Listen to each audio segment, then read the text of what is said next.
All right. How are you feeling today? Hey guys, I'm Rishi Desai. I'm a pediatric infectious disease doctor at Stanford. I'm the chief medical officer at Osmosis. And I want to talk today a little bit about attendings and three of my tips on how to impress your attendings. As perspective, obviously, I went through medical school residency and I've been a fellow and I'm now an attending. I've been attending for many, many years, about a decade. So when I was going through, I always thought of impressing my attendings as a bit of a likability game, and the game was how quick I could get my attending to like me. Because obviously I have just a few weeks and I wanted to get it done. And so I thought, okay, I have to be really gregarious and social and all this kind of stuff. And and my reasons were I wanted to get into AOA. I'll be honest, I thought that would be a boost from my residency application. If you don't know what AOA is, it's Alpha Omega Alpha. And it's a society that a lot of medical schools in the US subscribe to, and they get 10% of their students into that society. So I thought I want to be part of AOA.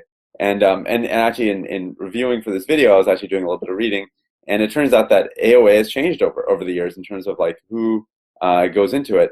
And about 13%, about a decade ago, of AOA members would enter the lifestyle-friendly choices for residency. And now that's gone up to about 33%. So it seems like there's some sort of correlation between being in the AOA and pursuing one of those lifestyle residencies. And I think that's because people basically see it as one more thing to boost their residency application. So that's kind of what my logic was back then. Today, my view is quite different, in the sense of I see being an effective member of the team is something everyone should aspire to because it helps take care of patients. And so I want all of my medical students to kind of want to be more effective on the team. And that's what my three tips are about. So let's just get started. First tip, here we go. First tip is empathize and observe. So, a lot of stuff's going on in the hospital. You're a medical student. It's really, really important to empathize with not just your residents and attendings, but empathize with the other clinical staff. What is your physical therapist or nurse or pharmacist thinking? What are they kind of focused on? And mostly empathize with your patient. I mean, frankly, on your team, a medical student is the closest to being part of that world and thinking about kind of what is a patient thinking about. So that's my first point is empathize. Think about what are their conversations about? What are people talking about? What are they worried about? A classic example is you work all day doing a discharge, and then you walk in to tell a patient they're going home that day, and you never mention to them that they're going home. So they haven't arranged a ride. They don't necessarily know where they're going to spend that night. If they're staying with friends and family, they're not sure, whose bed they're crashing on. And they don't have kind of anything in place to go home. So, and maybe the other members of the medical team haven't thought about it either. So making sure you communicate and empathize is really, really important. It kind of helps make everything kind of go smoother when you can kind of see things from different perspectives. So that's the first kind of key point. And it kind of lays the foundation for tip number two. So tip number two, hustle. Like just hustling in everything you can do. So obviously you want to make sure that you are prompt, you're on time, you're not late to things. But when you get to places, are you an effective helper? Do you need to be coached or constantly told like, oh, do this or do that? Or do you just kind of observe, empathize, and just naturally kind of slide in and start helping out right away? I mean, think of a dinner party where some of the guests are just naturally kind of cleaning up at the end of the dinner party. If you're hosting, that's awesome, right? That's just really, really helpful. And so be that kind of a person on the wards. When you're there, just kind of notice problems, notice things that are going on, notice conversations, and then just kind of quietly help.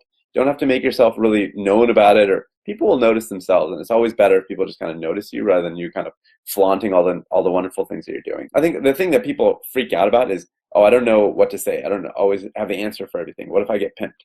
And that's completely okay. Every attending will tell you this. They really don't care if people know things or don't know things. The whole point of medical school and residency is to learn. So it's okay not to know things, but just what's not okay is if you don't hustle and look things up or say, hey, I'll get back to you with that, or come back and be honest about the things that you've done or haven't done, in your time on the wards. So tip number three is making sure that you speak up.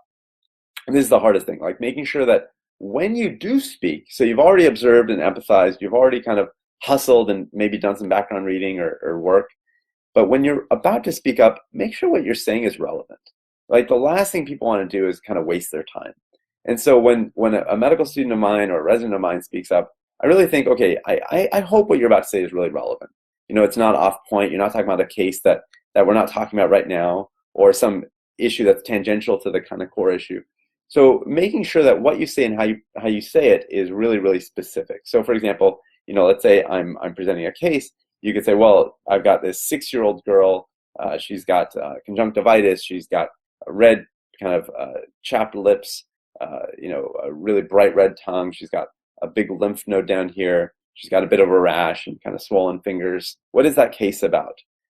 Versus, this case presentation dragging on, where you talk about their gastric reflux and twisted ankle from a year ago, and asthma, things that are not pertinent to exactly why they're there that day. So, be careful even when you do speak up about making sure you speak in a way that's parsimonious, to the point, and relevant to the conversation, so that people know, okay, this person kind of knows what the point is here. So those kinds of ideas are really, really critical. And I'll leave with kind of another story, which is also, don't be afraid to speak up. I'll share a real story for myself. I was taking care of a patient. They had just gotten wheeled back from surgery, and they were on monitors, and a code gets called because they're flatlining, and it looks really terrible, and everyone's kind of rushing around.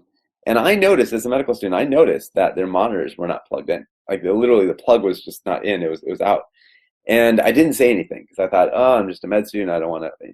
And maybe like 2 minutes later, one of the nurses said, hey, guys, it's not a code. The monitors are just not plugged in. We're not getting a good read here. So they plugged it in, and everything was fine. It was totally benign. But I could have said that, and I didn't. And I didn't because I was scared, right? So it's also important, especially in critical situations, to speak up, because you might think, oh, I'm just a med student. What can I possibly offer, especially in this high stakes situation of a code? But if you notice something, say something. And so, I'll leave you with that. Again, the 3 tips: make sure that you empathize, that you observe what's going on. Number 2, make sure you hustle. And then number 3, make sure that you speak up, and don't be afraid to speak up, and speak up in a way that's relevant to the team. So again, I want to see your comments about what your tips are for impressing your attending, or more specifically, how to be relevant and effective on a team. Thanks, guys. Bye. Start your free trial today at osmosis.org.